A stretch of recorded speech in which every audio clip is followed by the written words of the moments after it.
Hi everyone, welcome back to my YouTube channel. My name is Omoye, the creative director of Glam by Omoye. If you are new here, please do not forget to subscribe, like this video, share this channel and this video to everyone that you know. We're going to be creating this amazing look and I'm going to be using a technique called underpainting that I am trying out for the second time, and I'm excited to have filmed it to try it out on here with you guys. Without further ado, let's jump straight into the purpose of this video. I want to first of all show you guys my iconic beauty blender from Wynkkbeauty. I want to quickly teach you guys the qualities to look at in a beauty blender before purchasing. The first thing I want to talk about is the texture. You can see that the texture of the beauty blender is rough, so it has a rough texture. It does not have a smooth texture. If a beauty blender has a smooth texture, it's not going to work. Then the next thing you check out is the softness. The truth is, if a beauty blender is too soft when dry, it is not a good sign. So the beauty blender should be soft but not too soft when dry. But when you put a little bit of water, it inflates and then becomes even softer and easier to use. I'm going to be using my Garnier Skin Active micellar water and my cotton pad from Msmetics to cleanse the skin around. Make sure to remove dirt and impurities that may be on her skin. I actually had a lot to remove from her skin. Make sure not to skip that step. Next up, I'm using my badescu skincare spray, and this is the one that has cucumber and green tea extract, best for clients or people that are battling acne and hyperpigmentation.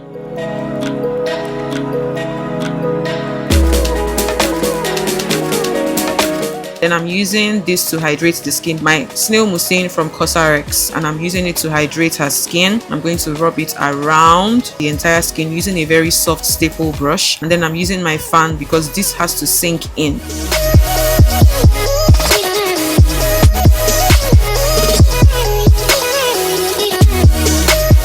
To moisturize her under eye, I'm using my Olehenrinskin Banana Bright Eye Cream, and I'm going to jump straight into moisturizer for the face. This is the Embryolisse moisturizer, and I'm going to apply it, rub it around the entire face just to make sure that her skin is properly moisturized. I moisturize the under eye separately because under eye moisture is very, very important and you must not take it lightly. Notice that I'm using the fan after every step. This is my Milk Makeup Hydro Grip Primer. I haven't used this in a long time, so I'm going to use this, apply it everywhere. Actually, some people only apply this around the T-zones. I believe it should be applied everywhere because you want makeup to grip everywhere and not only on the T-zones.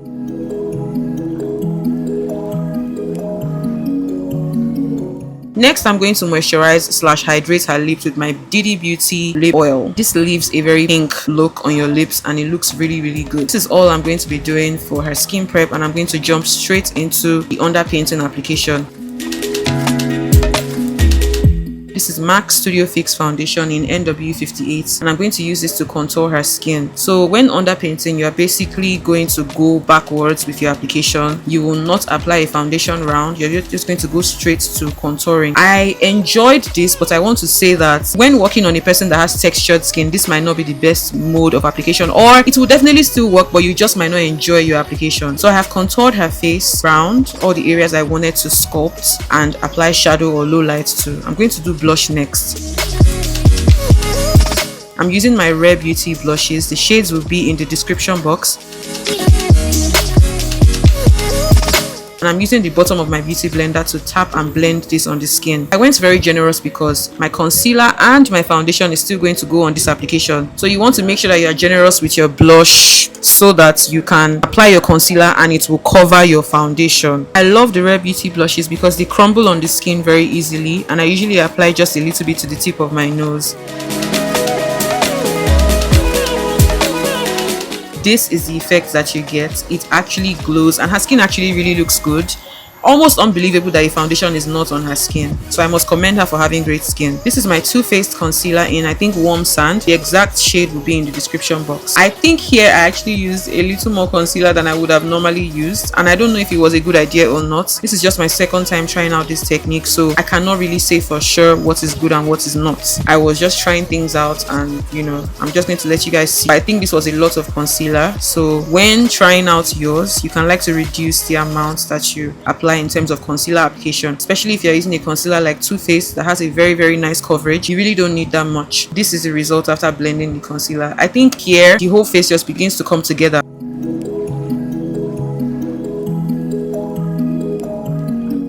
This is the Jouer concealer in a shade I cannot remember, but it's going to be in the description box. I just applied it underneath the eye because I want to highlight the under eye more and make it brighter. But for my nose contouring, I'm using the same NW58 MAC foundation, just with an angled brush to apply it properly to sculpt my nose.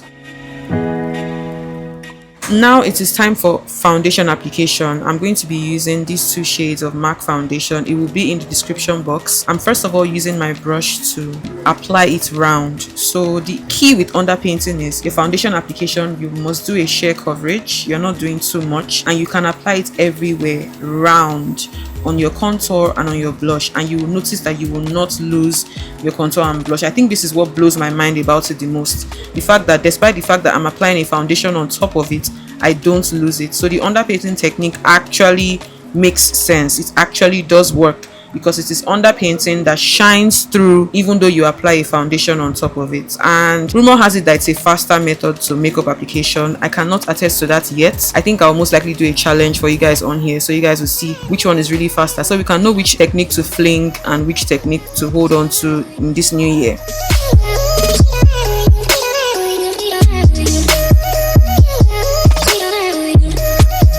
This is the result of the application so far. It is pretty seamless and just as beautiful as it would have been in a normal application.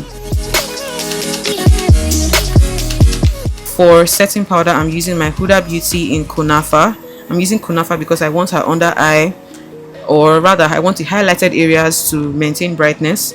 I don't want to lose the brightness underneath the eyes, so I didn't use a darker setting powder. I decided to use Kunafa.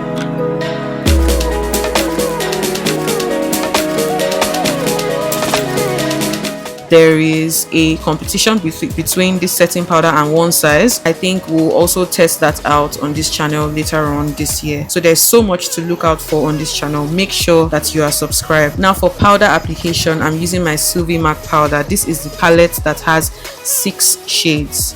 I'm using that bright shade over there. I showed you guys that swatch because I wanted you guys to see the fact that this powder has the same consistency as Sephora and MAC mineralized. So if you are complaining about the prices of the Sephora and the MAC powder, just buy the Sylvimak powder palette that has all the shades, or I think they even have the singles, just in case you think you don't need all 6 shades. You can buy them in singles. You get the same exact sheer coverage, very mineralized skin finish application. You can see the way her face looks after we applied the powder round the entire face. Then I'm using that dark shade with a red undertone over there to do my dry contouring. I'm going to apply it on top of the wet contour or the cream contour that we did as the first stage, and then I'm going to take a little bit of it and sculpt my nose even more. So you can see my nose appears to be even way more sculpted than it was before. To set all of this in place, I'm using my Morphe spray. I love the fact that this spray literally crumbles makeup. It just melts it into the skin. I've been using so many sprays on this channel and I commend all of them. I can actually recommend all of them. But this year, don't worry, I'll be telling you, or I'll be showing you sprays that I do not like, so that if you also do not like them, or if you just want to trust my review, you can also disabuse yourself from them. To line the lips, I'm using my Omari Code pencil in, I think, rich brown, to slightly overline the lips, because I always do my lip lining slightly overlined. And I'm going to be using a nude shade from MAC just to make the lips really soft, because I'm going to go all out on the eyes. I wanted the lips to be as soft as possible.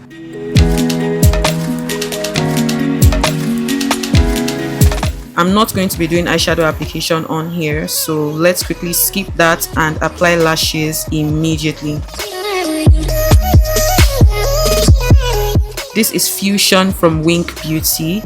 I absolutely love this tray. This lash tray has very soft lash styles. So if you have clients or you yourself, you're not a girl that likes to wear too much, I think this tray is for you. I'll be showing you guys this tray in many angles just so that you can see it. I love the fact that they also have longer ends so that you can give you that cat's eye effect despite the fact that the lashes are really soft. So I'll be using this exact pair. I don't want the lashes to be too much. Before applying lashes, do not forget to use your mascara, and my mascara is from Wynkkbeauty. The exact mascara will be in the description box below.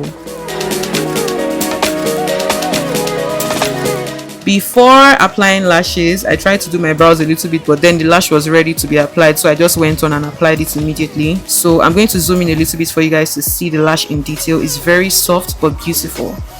I would do another eyeshadow tutorial. I know this eyeshadow is entering you people's eye, and I know that you guys want to know how I achieved it, so another video will come up and I'll show you guys how I did that.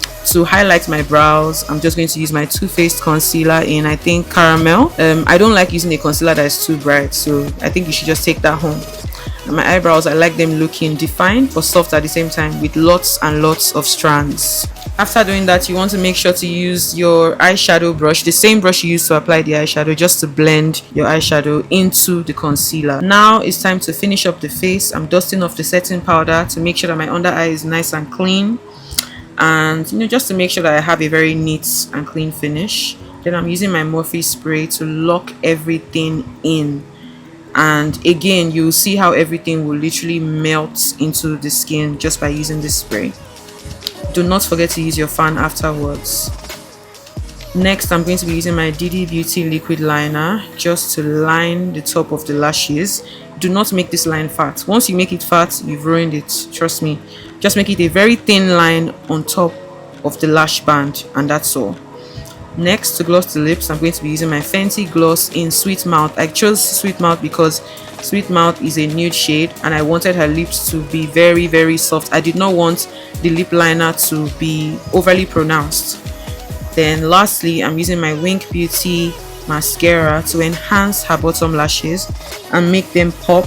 I think this is about the best mascara I've used, I think, in my life, to be honest, because I love the way it really just enhances one's bottom lashes.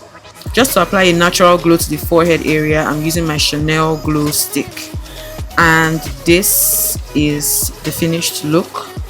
It is, I want to say that videos do not actually do justice to how good this looks, and I will definitely do more tutorials on underpainting, and like I promised, to show you guys which step is faster. I also want to determine it myself. I want to know for sure which step is actually faster so I can stick to it, because I really need speed in this new year.